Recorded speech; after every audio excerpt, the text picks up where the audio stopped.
Hello, welcome to another video. Today we're going to be looking at the mid lane VOD of Faker, and we're going to go try. Oh well, we're going to try to go through it in a way where we can see why he needs to decide to do stuff on certain timings and how you can take away from it so you can make better plans in terms of like laning, especially focused around the jungle role. So since last time we made that video about tracking the enemy jungler as a jungler, let's make a video about avoiding ganks and like tracking the enemy jungler as a laner, I guess, and tracking the enemy laner, of course, as well. So more of that kind of focus. Also, as a side note, my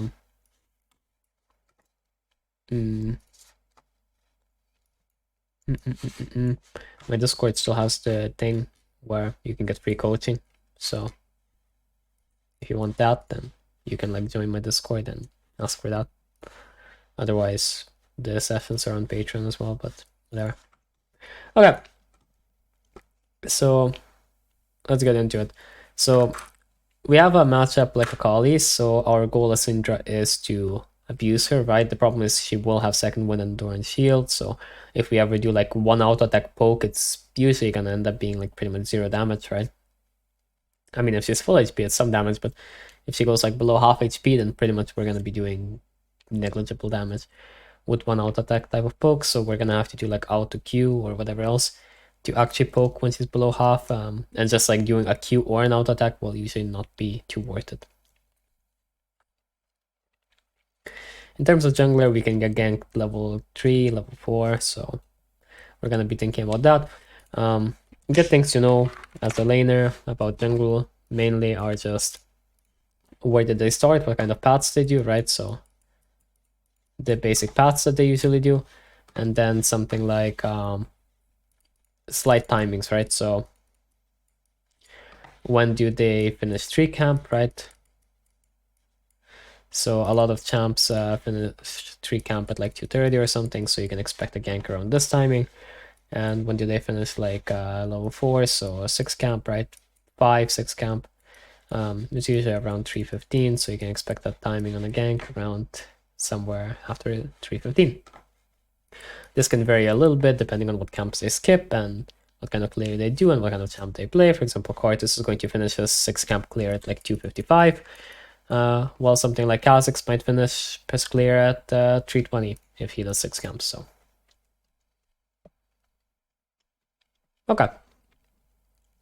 So with this, if we keep this in mind, right, our main two timings in terms of Zac are something like 2:30 gank, right? 90% of the time this ends up being from 3 camps red side. So basically just avoid this from top side and say something like a 3:15 and after gank, which could be from either side, but most likely like 90% again from bot side. So these are the things we look out for the most when we're starting out lane. Other than this, we do keep in mind that we're playing as Akali, and that's about it.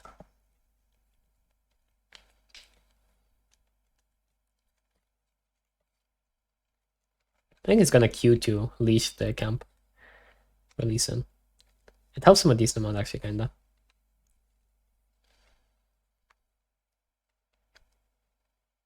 Okay. So you can see he's just like opening up to be like slightly defensive, but not too much.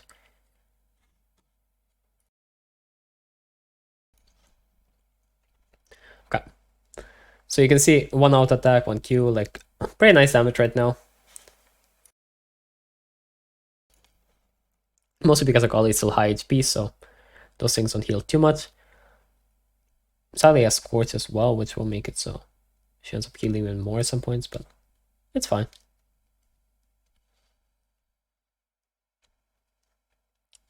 This is like fine because anytime she tries to trade here, she can only really trade with Qs, and he can always get like an auto attack or maybe auto attack Q or something back. And if Akali tries to auto attack, then she's going to end up taking aggro, even though she will go back into stealth, so she won't take like too much damage from minions, but she should still take some damage. So not really too big of an issue for him. as you can see, he is confident, so he just steps up. The key here is that you have to realize in lanes that some stuff just doesn't work for the enemy, right? So at that point, you have to actually be confident and step up, because if you step up, then you can actually punish it, and maybe you win the trade. While if you are not confident and you don't step up, then she actually ends up getting you to back off. She gets to like break aggro, and you actually will lose out on the trade, right? Like a lot of the time for you to actually punish these melee champions, you're gonna have to take an extended trade where you keep punishing them afterwards, because you can punish them when they're running away because they're melee, right? And you're ranged, so they need to get away from you. So while this seemed like pretty bad at the start, right? So like, okay, so here it's like meh, and then oh, he takes like big chunk. He's like staying, and you're like, oh well. Now he's like kind of lost the trade, right? Because he was like full HP pretty much before it, and this guy wasn't even full, and now it's like this, right? But he has like quite a bit of sustain. He also has like torrent shield and second wind, as I said a few times already. But after like all of the punishment and whatever, he does actually end up being a bit higher HP than her. And with this, cocaine, right? But like right now, yeah, see? Timing. What I talked about? Somewhere around 230, Zach from the side. He was kind of respecting it, but kind of not, right? So, kind of respecting it, but kind of not. You can say this is like baiting, so he's like, yeah, come to me.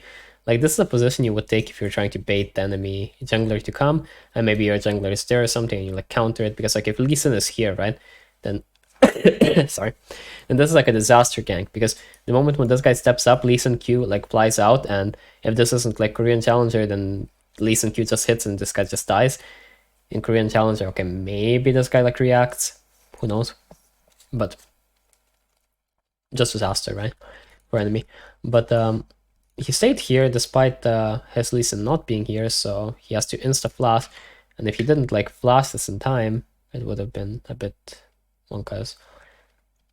So yeah, he flashed before, like he flashed as he saw the Q from the Zac coming out, right? So this is pretty important. Like a lot of people try to react flash and like hold flash and stuff. It's really important that you flash on high HP for two reasons, right? First of all, you don't want to get chunked. Like if you trade flash for flash and you get chunked by an enemy jungler, it's much worse for you than the enemy jungler compared to if you go flash for flash, but you stay full HP, right? Like that is a lot better for you and a lot worse for the enemy jungler, because he gets so much value if you get chunked, because he doesn't care that much if he gets chunked a bit, but you care a lot because you're just gonna instantly be forced to base. And the second reason is so you don't get like punished and caught and whatever, right? So you actually get away. So good for that. Not much the Zac could do about that. So, and then he does trade flash for flash, and it's like kind of fine. But you have to realize that if he stood even a bit higher, then this pretty much would be disastrous, right? Like, he could insta-E, then it's disaster. So, while he didn't really play in a way where he can, like, save everything for himself, right? Like, no flashing, no nothing, right? He didn't play in a way where he will die either. So he did somewhat keep in mind the timing. Which is good. So like see now he's like confident, but he's not like overconfident this time because he knows he doesn't have cooldowns. I mean, he has Q coming up, but his Q won't kill, right? He's gonna need like 3 auto attacks and a Q probably to kill from this HP, but she's actually going to end up getting quite a bit of damage off in that time. And also because she had the potion, right? See, like it would end up being more than 3 auto attacks even. Like look at her HP already. Like in the end, you would probably need like 4 or 5 auto attacks to Syndra. Or an extra spell, so. Good damage, foresight on him. Now you see Lee Sin is doing blue buff and Zac is not there. So this is like an interesting scenario to be in.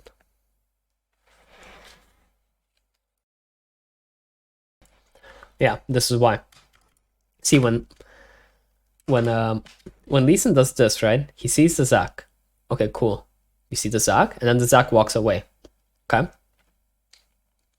Okay, so now the Zac walked away, and now the Lee Sin walks in, and he starts the blue buff, and he can kind of see the Gromp, and Zac is just not there. So if Zac is not there, then where is he? Did he go to base and just go AFK? Like what? Is he going to base and like walk here? Like there's no way, right? So the most likely scenario is that Zach either walked like this, or that he walked like this or something, right? These are like the most likely scenarios. But since we have a board here, we kind of know that he should be like this. So what he's doing here is a bit grief, right? Because while you are playing in the middle of the lane, so you're kind of like most neutral, and you would think like, oh, well, I play towards my jungler or something, right? It's kind of wrong because you know that both junglers were bot side. So while the way that he's playing it is not the worst, I would not say it's the best either. Because as you can see, this is just disaster. And he does die for it. So you can see that even very good players can make mistakes and play wrong. Because this is just obviously wrong, right? There's no reason why he wouldn't just be like here. Because this ward makes it so that he knows that this is pretty much secure being here. At least for the next, say, like 20, 30 seconds. 30 seconds minimum. Because if the Zag did... sorry. If Zag did for some reason like base and like walk something like this, right? Which is our worst case scenario, in which case he would end up coming from here. He would still be fine because this is a path that takes him like 50 seconds or something to get through. So learning how much time it takes to walk through the map and to do each sequence is kind of crucial, both for lanes and for junglers, right? Because of stuff like this. As a laner, you find out how long you're safe in a certain position based on like champion movement speeds and stuff. So like, this just ends up being like really bad, right? And we've pretty much determined every Zac gank until now from sequences, right? Well, let's look a little bit more. Let's aim for like 8 more minutes in this video and then wrap it up. So okay. So now, if you think about it, there isn't too much for the Zac to do, right?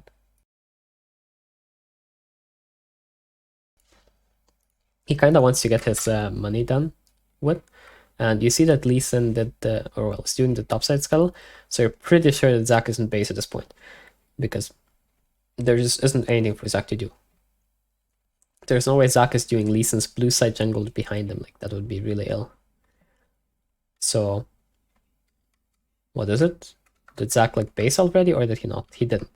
Okay, but the only 2 options that the Zac has after this, right, are this scuttle, which Lee Sin like kind of gave up on, right? Oh, actually he has Gromp. Oh, I didn't see that. My bad. That only scuttle was up. Ah, okay. So, okay, this is a bit different because now you see Gromp and Scuttle are up, and if both are up, then it actually does make sense for him to stay on the map.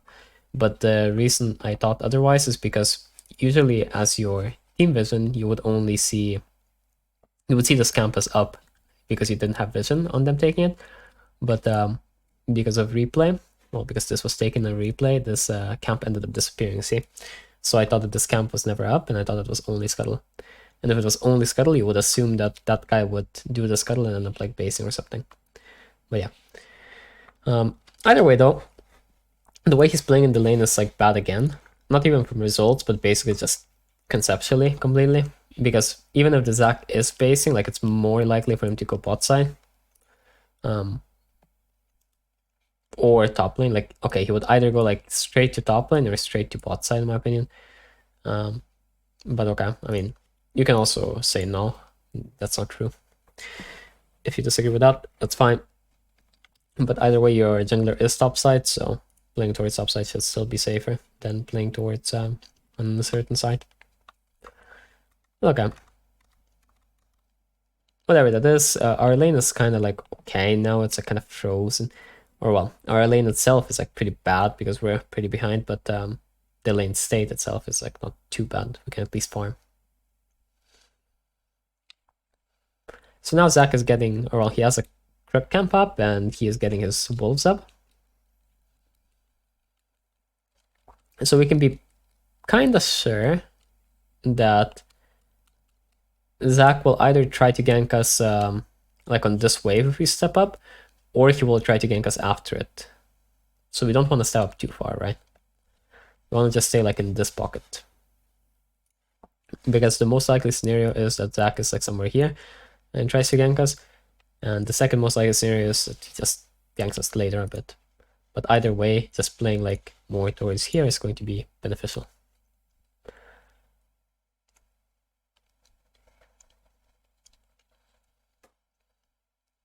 So he builds up kind of a little slow push type thing.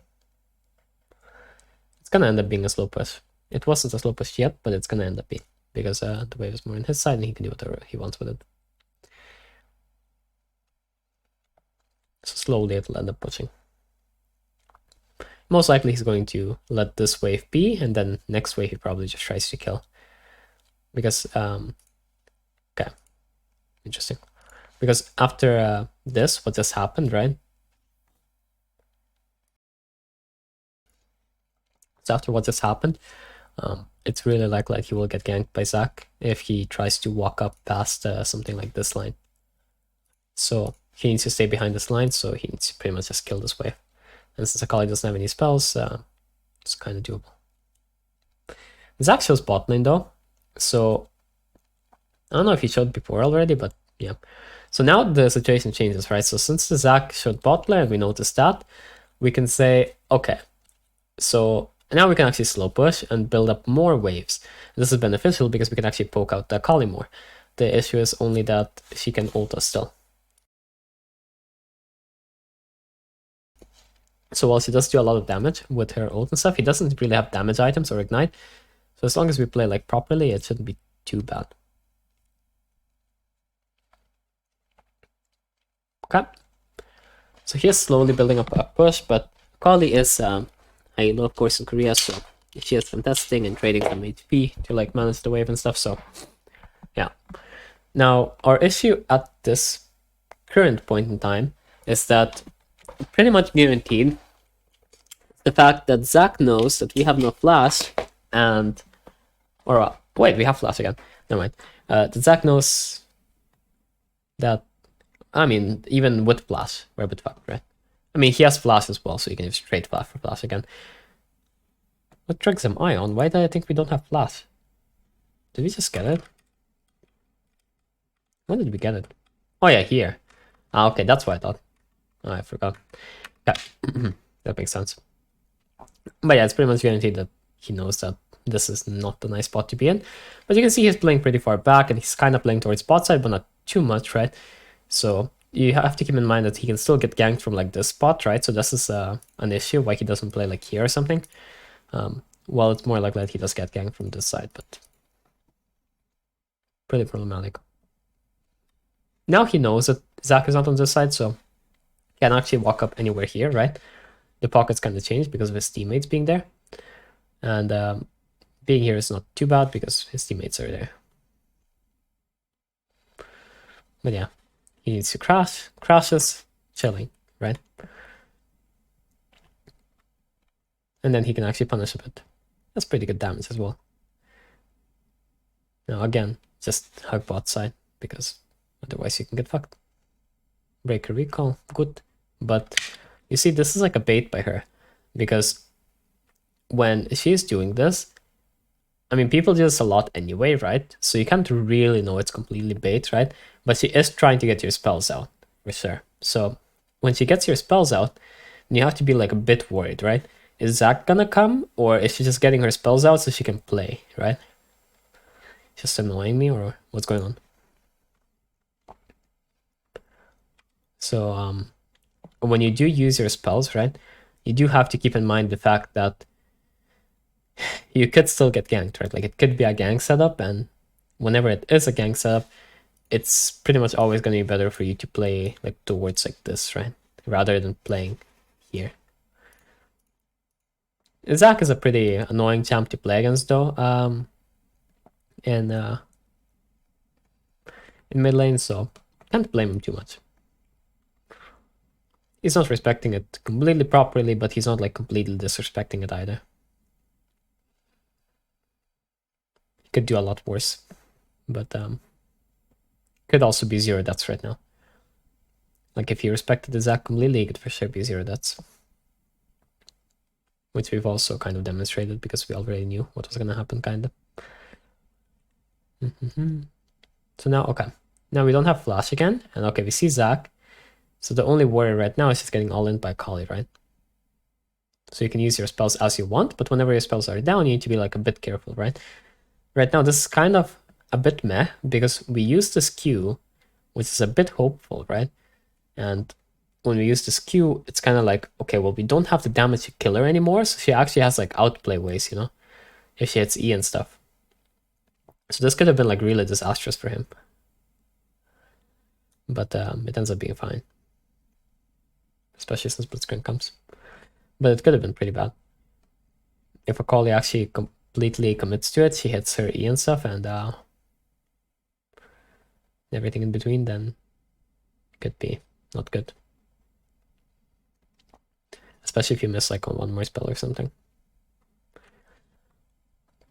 Okay. Let's just go through this. He pushes out the wave. He tries to bully a bit. I think he saw Zac base, right? This was Zac. Yeah. Okay, so he saw Zac base. That's why he's willing to stay. And again, you have to know how long it takes him to go from base to like being able to gank you again, right? You do know that you have some pretty good vision, but you still could get ganked from say like here or something, right? So that is something that's pretty good to know. So how long does it take him to go from here to here, which is like your worst case scenario? Probably like 30 seconds is gonna be the timing that it ends up being. So you still do have at least 15 seconds that you can do whatever you want in.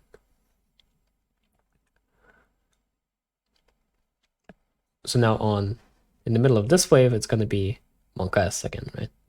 If we walk up too far. Akali is probably just basing anyway though. So not much to do. But this kind of should show it, right? This should kind of show you how jungle is kind of telegraphed for you in terms of what's gonna happen and what should happen and what has happened and whatever. And already at the start of the game, before the game even really starts, like at level 1, we already knew that Zac can gank us in those timings, right? And on those timings is when we got a gank, right? Like if you remember, we mentioned 230, right? 230 is when Zac ganked us. Then we got ganked again at like 330. And we said after 315 we can like get ganked quite a bit, and we're gonna have to like really track, you know, until like 4 minutes or something. Like 4:15 or something, and then they usually give up. But they can still like stay sometimes after 4:15, maybe like 4:30 or something. But yeah, kind of have to make sure after those points, right? And then again, he can like repeat gank us, right? Because no flash and stuff. But these things are pretty telegraphed, and they're kind of logical. So if you really think about it and stuff, then you can avoid these things happening to you. Especially because it's a pretty big thing to have in your toolkit. Like if Faker was full tryharding, obviously he would like avoid all of these ganks. This is just solo queue, so it's whatever. Competitive, he would obviously not die to these things. But imagine if even like some of the best players die to stuff like this. If you never die to it, then that's a pretty big advantage for you.